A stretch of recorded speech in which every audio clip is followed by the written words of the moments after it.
Olá pessoal, estou aqui com vocês para mais uma aula da nossa física e hoje nós vamos começar com uma pergunta para a gente refletir até o final dessa aula. A força de atrito é uma força que somente oferece resistência a um movimento ou essa força pode também ser uma força motriz, uma força que movimenta um corpo?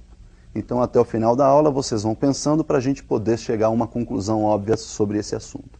Hoje a gente vai falar então do atrito. E para falar sobre o atrito nós devemos lembrar que esse atrito depende, está vinculado ao estado de aspereza ou rugosidade de duas superfícies que estão em contato.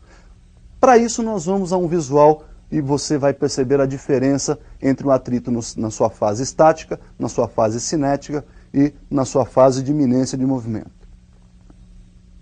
Olha aí, o atrito estático é aquele enquanto o corpo ainda está parado, né? Então você vai aplicar uma força F na tentativa de movimentar esse corpo, mas aquela força que está tangenciando a superfície de contato ali, que nós chamamos de atrito, vai manter esse corpo em repouso, porque ela no momento está sendo igualada à força F, ou seja, tem a mesma intensidade da força F, a mesma direção e sentido oposto.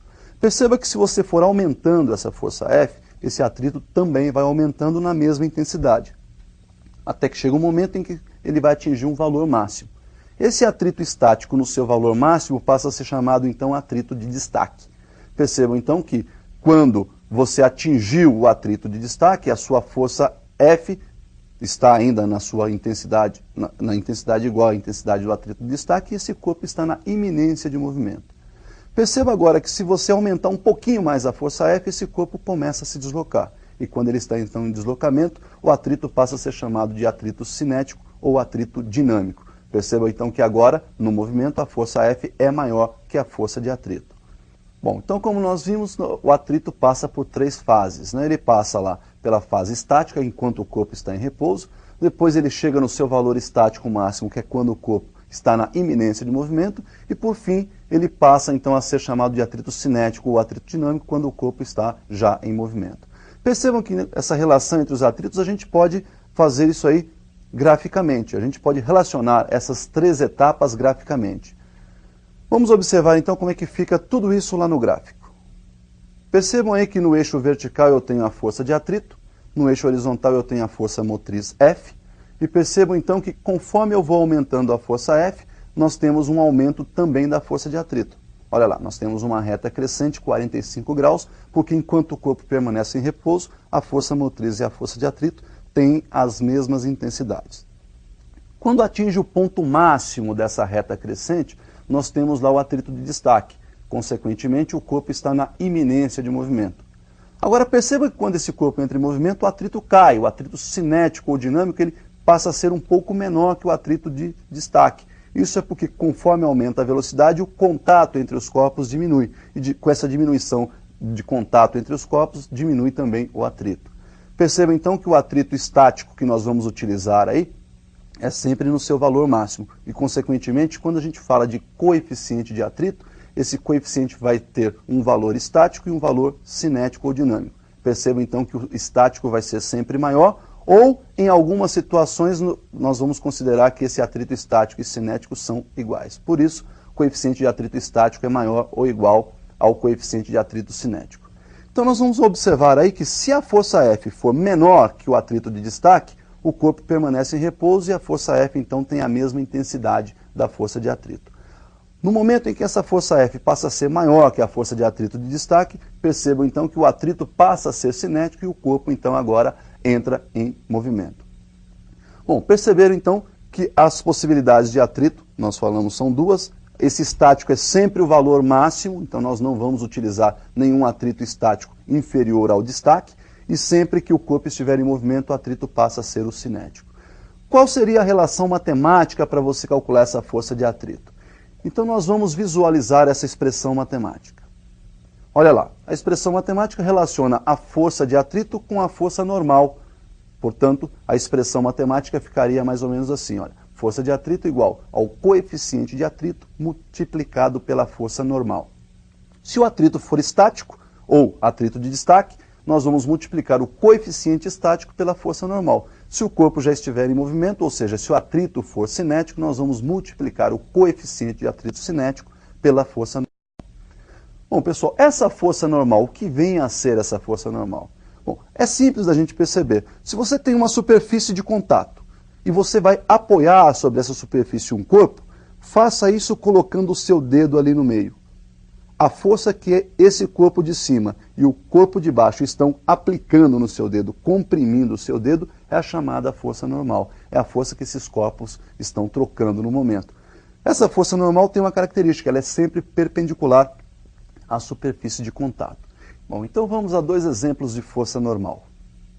Olha lá, o primeiro exemplo nós temos aí um plano horizontal, né, um corpo apoiado sobre esse plano, a força motriz que nós chamamos de força F, a força de atrito no momento de destaque, estou considerando que esse corpo está inicialmente parado. Perceba então que existe a força de gravidade empurrando esse corpo para baixo, que é a força peso, e a superfície não deixa esse corpo descer, empurrando então, obviamente, esse corpo para cima. Nesse caso, a força que a superfície exerce sobre o corpo, não deixando ele descer, nós chamamos de força normal. Percebam então que nesse caso, na vertical, só existem duas forças, a força normal e a força peso. E os seus módulos então são exatamente iguais, uma vez que esse corpo não está nem subindo e nem descendo. Já o exemplo número 2, percebam que nós temos um plano vertical e para você apoiar esse corpo, você tem que pressionar esse corpo sobre esse plano vertical. Olha lá, vou aplicar uma força F empurrando esse corpo contra o plano vertical, o peso está puxando esse corpo para baixo e o atrito não deixa descer, portanto o atrito está puxando esse corpo para cima. A força normal, então, obviamente, é a força trocada entre as superfícies de contato. Eu empurro o corpo de encontro aí com o plano vertical, esse plano reage empurrando esse corpo no sentido contrário. Essa força aplicada pelo plano sobre o corpo, nós chamamos então de força normal. A força normal, nesse caso, em módulo, terá a mesma intensidade ou o mesmo módulo da força F que você aplica para manter esse corpo encostado no plano vertical. Bom, então nós temos aí dois exemplos de como calcular essa força normal. Percebam que a força normal está vinculada a cada situação. Não tem um modo de se calcular a força normal. Ela vai variar conforme variam as situações. Vamos observar um outro exemplo aí que seria o plano inclinado. Ah lá, no plano inclinado nós temos aí, por exemplo, esse corpo, né, já numa posição em equilíbrio, a força peso vertical para baixo, a inclinação desse plano ângulo θ, e percebam que essa força peso pode ser decomposta em duas direções. Uma que tangencia esse plano inclinado, portanto é a força que vai movimentar em algum momento esse corpo para baixo, e uma força que é perpendicular a essa superfície de apoio, que é a componente normal da força peso. Lembrando então que esses dois corpos estão em contato, existe aquela força normal. Percebam que eu chamei aí nesse caso a força normal de N, e essa força normal então está se opondo, né? Tem a mesma direção, mas sentido oposto à componente normal da força peso. Para você desmembrar essa força peso e calcular aí as componentes tangencial e as componentes normal, você vai usar lá o seno e o cosseno, né? Para você calcular então o cateto adjacente ao ângulo θ, que é a componente normal desse peso, Pn, é só multiplicar a hipotenusa, que é o P, pelo cosseno de θ. E para você calcular o cateto oposto, que é a componente tangencial, portanto o PT, é só multiplicar a hipotenusa, que é o P, pelo seno de θ. Bom, perceberam então aí que no plano inclinado você tem que fazer uma decomposição de vetores. Bom, mas nesse mesmo plano inclinado nós temos duas situações diferentes. O corpo pode estar em repouso e pode estar em movimento. Então vamos analisar o chamado ângulo crítico. Nós temos então o ângulo crítico de atrito quando o corpo está na iminência de movimento. Portanto, nós temos aí o corpo apoiado num plano, o atrito atuante aí é o atrito de destaque, então nós temos lá o PT que vai puxar esse corpo para o movimento e a força de atrito de destaque que é quem vai segurar esse corpo na posição. Percebam que o PT e a força de atrito de destaque nesse momento são exatamente iguais. Substituindo então o PT por P seno θ, como nós vimos na tela ou no visual anterior, e a força de atrito pela sua expressão matemática coeficiente vezes força normal, na igualdade P seno θ igual coeficiente vezes força normal. Uma vez que você lembrou aí que a força normal, ou a componente normal aí, está igualada, né, à nossa componente normal do peso, ou seja, a força normal e o peso normal têm módulos iguais, eu vou então substituir a normal por P cosseno θ. Nós temos então que P seno θ é igual ao coeficiente estático multiplicado por P cosseno θ. Perceba que o P aparece dos dois lados. Dividindo a equação toda, membro a membro, por P, nós temos então que o seno de θ é igual a coeficiente, né, vezes o cosseno de θ. Nós vamos dividir os dois lados por cosseno.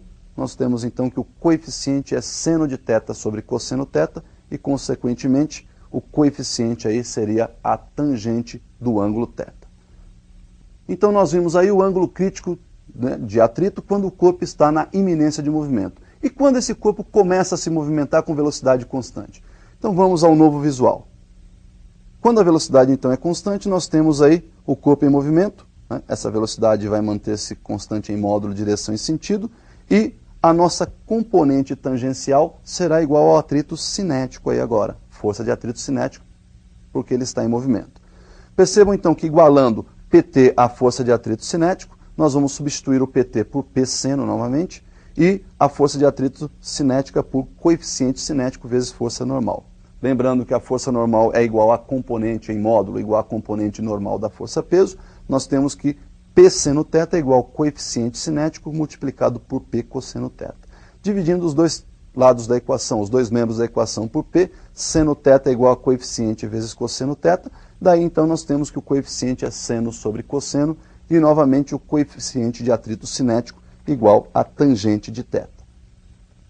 Perceberam então que o nosso coeficiente de atrito, né, ou o nosso ângulo crítico de atrito, seja ele na hora em que o corpo está na iminência de movimento, ou seja ele quando o corpo está em movimento uniforme, será sempre dado pela tangente do ângulo de inclinação do nosso plano inclinado.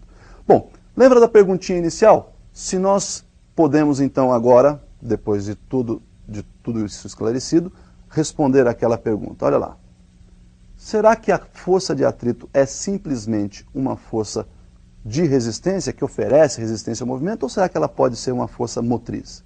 Lembra assim, olha, se você colocar uma caixa sobre a carroceria de um caminhão, e esse caminhão começar a deslocar-se lentamente, quem é que está empurrando essa caixa junto com o movimento?